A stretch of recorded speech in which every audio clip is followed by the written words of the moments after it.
Hello everyone, welcome back to my channel Shiksha competition संस्मरण एवं रेखा चित्र रिवीजन क्लास। आज हम यहाँ पर करने वाले हैं। इससे पहले की जो भी गद्य विधाएं हैं, निबंध, नाटक, उपन्यास, कहानियां सब हम पढ़ चुके हैं और चलेंगे हम अपने फर्स्ट क्वेश्चन की तरफ। लेकिन फर्स्ट क्वेश्चन देखो, इस तरह की जो व्याख्या है वो मैंने दी है, बाकी इसके अलावा किसी में भी व्याख्या नहीं है। तो इसके लिए आप थोड़ा सा पेशेंस बना के रखें और अच्छे से सारी क्लास को कंप्लीट करें। तो चलेंगे हम अपने फर्स्ट क्वेश्चन की तरफ। हिंदी में रेखा चित्र के प्रथम रचयिता पंडित पद्म सिंह शर्मा की रचना का नाम क्या है? हिंदी में रेखा चित्र यानी कि रेखा चित्र सबसे पहले किसने लिखा था? तो एक क्वेश्चन तो हमारे यहीं पर बनता है। ये है पंडित पद्म सिंह शर्मा जी।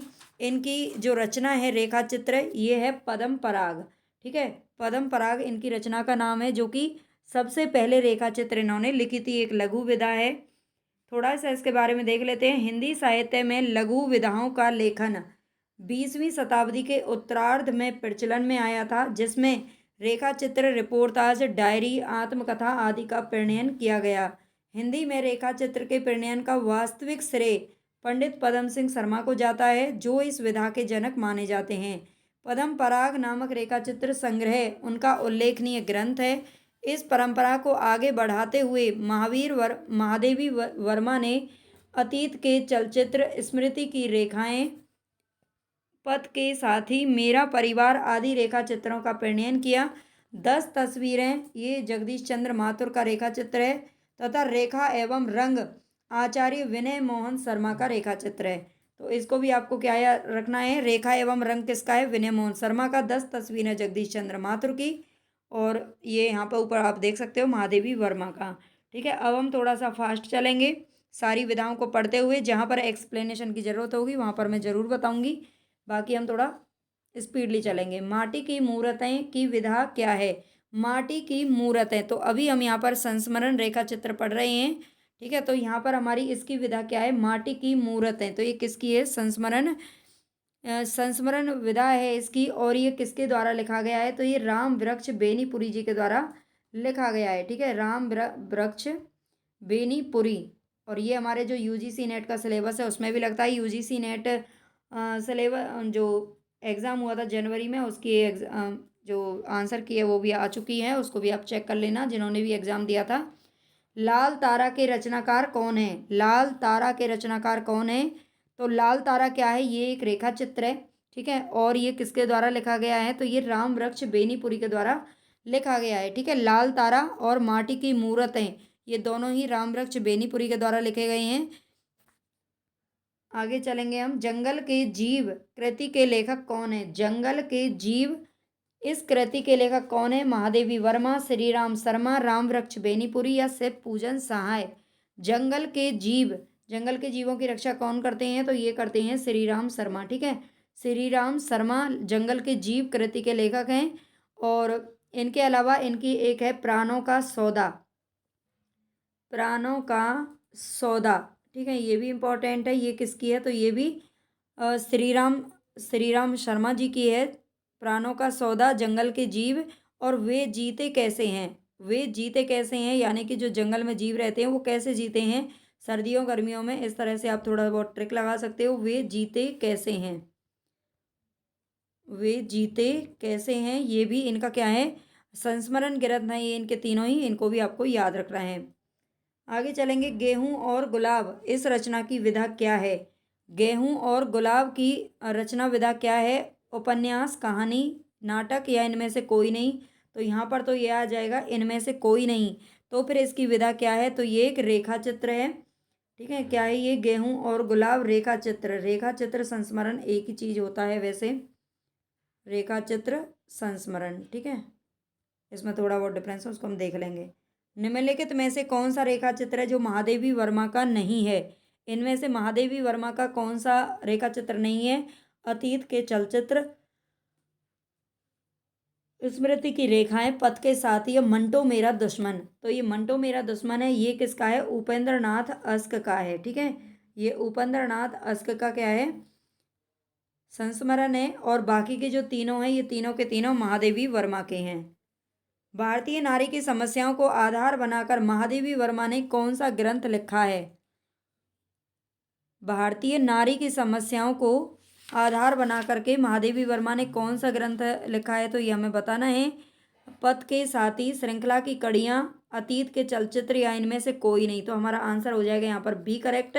श्रृंखला की जो कड़ियाँ संस्मरण है ये किसके द्वारा लिखा गया है, तो ये महादेवी वर्मा के द्वारा लिखा गया है। श्रृंखला की कड़ियाँ, ठीक है, ये संस्मरणात्मक निबंध है, इसका भी आप याद रखना है। पथ के साथी और अतीत के चलचित्र ये इनके क्या हैं, रेखा चित्र हैं। बनारसी दास चतुर्वेदी के रेखा चित्र इनमें से कौन से हैं। बनारसी दास चतुर्वेदी के रेखा चित्र कौन से हैं, तो रेखा चित्र और सेतु बंध दोनों नाम से ही इन्होंने रेखा चित्र लिखे थे, ठीक है।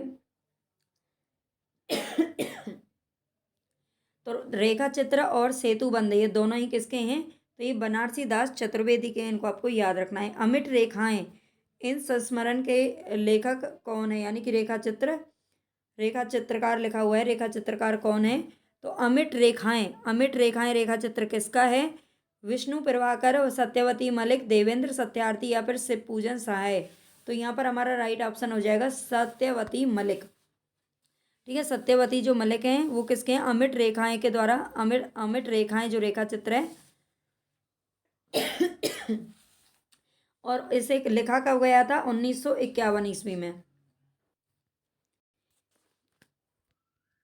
नेक्स्ट क्वेश्चन है हमारे यहाँ पर, अमिट रेखाएं के संस्मरण रेखा चित्र किसका है, तो ये सत्यवती मलिक का है। नेक्स्ट क्वेश्चन है 10 वाला, इनमें से कौन सा संस्मरणात्मक ग्रंथ है जो कि कृष्णा सोबती के द्वारा लिखा गया है।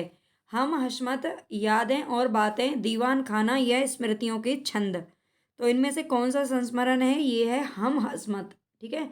हम हसमत किसका है, तो ये कृष्णा सोबती का है, जो कि 1977 ईस्वी में लिखा गया था। हम हसमत के दो भाग आए थे, एक हम हसमत और दूसरा आया था भाग 2 1998 ईस्वी में, ठीक है। 1998 ईस्वी में इसके जो दो भाग थे ये भी आपको याद रखना है।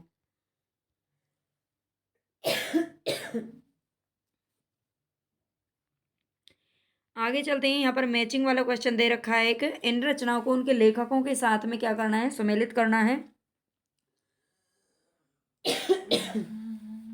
रेखाएं बोल उठी, अतीत के चलचित्र, जिंदगी मुस्काई या मील का पत्थर, इनको आपको क्या करना है, मिलान करना है। रेखाएं बोल उठी, तो ये रेखाएं किसकी हैं, देवेंद्र सत्यार्थी। रेखाएं बोल उठी देवेंद्र सत्यार्थी का क्या है, रेखा चित्र है। और अतीत के चलचित्र सभी जानते हैं, तो ये महादेवी वर्मा का है। जिंदगी मुस्काई किसको देख करके, कन्हैया लाल मिश्र प्रभाकर, यानी कि जिसकी जिंदगी में कन्हैया है उसकी जिंदगी कैसी रहती है, मुस्काती हुई। मील का पत्थर, तो मील का पत्थर ये राम कुमार वर्मा, इससे आप जोड़ सकते हैं बहुत अच्छे से।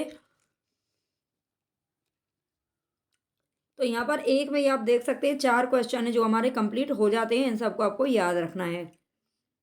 नेक्स्ट क्वेश्चन है, शेष स्मृतियाँ, इस संस्मरण के लेखक कौन है। शेष स्मृतियाँ संस्मरण के लेखक कौन है, शेष स्मृतियाँ, केदारनाथ सिंह, रघुवीर सहाय, दूधनाथ सिंह या कंवर चंद्र प्रकाश सिंह। तो इनमें से कौन है जो शेष स्मृतियाँ जिन्होंने लिखा है, तो यहाँ पर हमारा राइट ऑप्शन हो जाएगा कंवर चंद्र प्रकाश सिंह।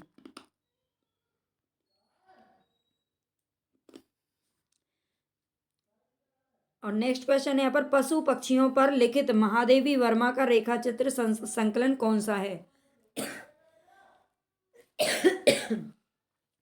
पशु पक्षियों पर लिखित महादेवी वर्मा का रेखा चित्र संस्करण कौन सा है, पथ के साथी, मेरा परिवार, स्मृति की रेखाएं या फिर अतीत के चलचित्र। तो ये बहुत ही फेमस है इनका, मेरा परिवार, ठीक है। पशु पक्षी, इसमें बहुत सारे जो पशु पक्षी हैं उनको यहाँ पर प्रतीक बना करके मतलब दिखाया गया है, तो उन्होंने महादेवी वर्मा ने मेरा परिवार अपने परिवार के रूप में उनको रखा है। इनमें से कौन सी कृति है जो संस्मरण विधा की नहीं है, पथ के साथी, हम हसमत, लौट आओ धार, मित्र संवाद। तो इनमें से मित्र संवाद जो है ये संस्मरण विधा की कृति नहीं है, बाकी तीनों क्या हैं, संस्मरण है। और मित्र संवाद तो ये किसका है फिर, रामविलास शर्मा। रामविलास शर्मा, और ये पत्रों का संकलन है, ठीक है। ये पत्रों का क्या है, पत्रों का संकलन है मित्र संवाद के नाम से। बाल मुकुंद गुप्त ने किस वर्ष में प्रताप नारायण पर हिंदी का प्रथम संस्मरण लिखा था? बाल मुकुंद गुप्त ने किस वर्ष में लिखा था? प्रताप नारायण पर हिंदी का प्रथम संस्मरण लिखा था, तो 1907 ईस्वी में लिखा था। ठीक है, आगे चलेंगे। लाल तारा की विधा क्या है? लाल तारा अभी हम पीछे देख कर आए हैं, ये संस्मरण है, किसका है? तो ये रामवृक्ष बेनीपुरी जी का है। बाजे पायल या के घुंघरू, बाजे पायल या के घुंघरू, इसके लेखक कौन है? कन्हैयालाल मिश्र प्रभाकर, कन्हैयालाल ओझा, कन्हैयालाल मानिकलाल मुंशी या सोहनलाल द्विवेदी? बाजे पायल या के घुंघरू के लेखक कौन है? तो ये है कन्हैयालाल मिश्र प्रभाकर। ठीक है, कन्हैया, सारे ही कन्हैया नाम दे दिए हैं, तो ये कन्हैयालाल मिश्र प्रभाकर जी का है, इसको आपको याद रखना है।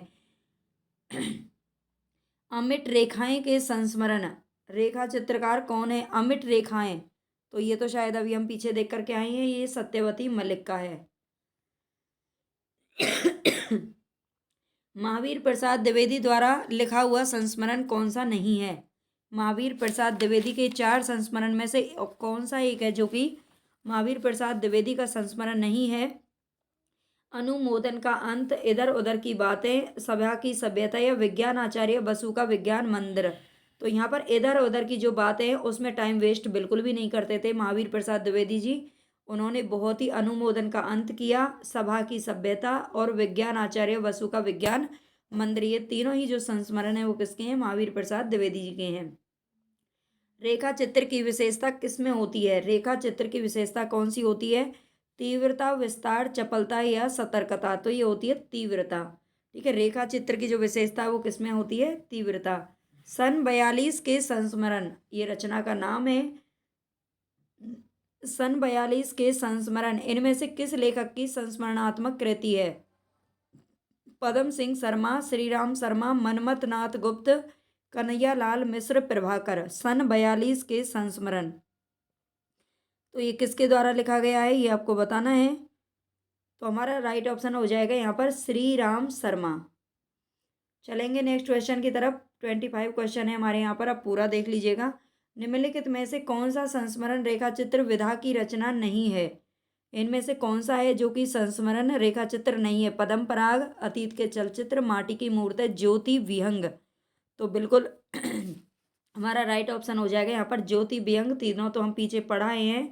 ठीक है, पद्म पराग पद्म सिंह का है, और अतीत के चलचित्र और माटी, अतीत के चलचित्र किसका है? महादेवी वर्मा, और माटी की मूर्ति रामवृक्ष बेनीपुरी। लेकिन जो ये ज्योति विहंग है ये क्या है? संस्मरण विधा की रचना नहीं है। ठीक है,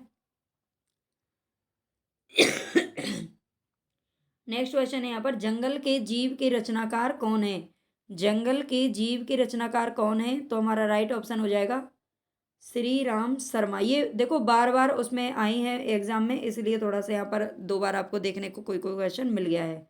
किसी व्यक्ति, वस्तु या संदर्भ का तटस्थ अंकन करने वाली साहित्यिक विधा का नाम क्या है? किसी व्यक्ति, वस्तु या संदर्भ का तटस्थ अंकन करने वाली साहित्यिक विधा कौन सी है? तो ये है रेखा चित्र। ठीक है, ये रेखा चित्र होती है, और रेखा चित्र जो होता है वो कहानी से मिलता जुलता सा थोड़ा बहुत साहित्यिक रूप होता है। ठीक है, और ये भी ध्यान रखना है, ये जो नाम है रेखा चित्र, ये अंग्रेजी के स्केच शब्द, ठीक है, अंग्रेजी के स्केच शब्द की नाप तोल पर ही बनाया गया है। मतलब स्केच शब्द को कहीं ना कहीं ये लेता है, उसमें वो स्केच लिखते हैं, और हमारे हिंदुस्तान में रेखा चित्र उसको बना दिया है। चलते हैं, हमारा नेक्स्ट और लास्ट क्वेश्चन है। अगर आपको क्लास अच्छी लगी हो तो लाइक ज़रूर कर देना, सब्सक्राइब कर लेना चैनल को, और शेयर कर देना। सारे गद्य विधाओं की जो क्लासेज है वो हमारी हो चुकी हैं। इसके अलावा हमारा एक लास्ट बचता है यात्रा, साहित्य एवं व्यंग्य, उसकी क्लास कल आपको मिल जाएगी। सुधियाँ उस चंदन के वन की, इसके रचनाकार कौन है? सुधियाँ उस चंदन के वन की, बनारसी दास चतुर्वेदी, विद्यानिवास मिश्र, विष्णुकांत शास्त्री। तो बिल्कुल विष्णुकांत शास्त्री हमारा राइट ऑप्शन है। सुधियाँ उस चंदन के वन की, ये विष्णुकांत शास्त्री का संस्मरण है। ठीक है, तो यहाँ पर हमारा कंप्लीट हुआ। आज के लिए इतना ही काफ़ी है।